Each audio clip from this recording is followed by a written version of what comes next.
Many people think that the sports nutrition guidelines are unidimensional and that they say that every athlete should eat a high carbohydrate diet all the time, regardless of their sport.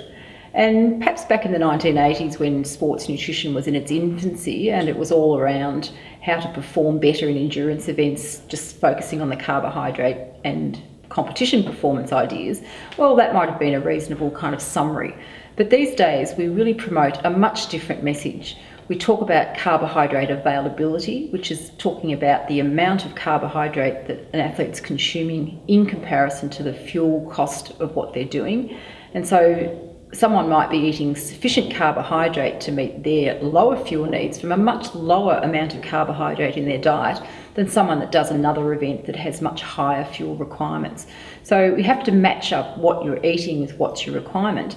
And these days we are now recognising, training particularly, that we need to periodise the way that we're eating carbohydrate. So on the days when you need to do high intensity or high quality performance, they're days where you need to think about the amount of carbohydrate that you're consuming and when you're consuming it being available to assist performance in those events. But there are other days of the week when it's not so important, and there's new evidence that in some situations there may be benefits from actually training in a low carbohydrate availability environment, so not having a lot of carbohydrate around that session.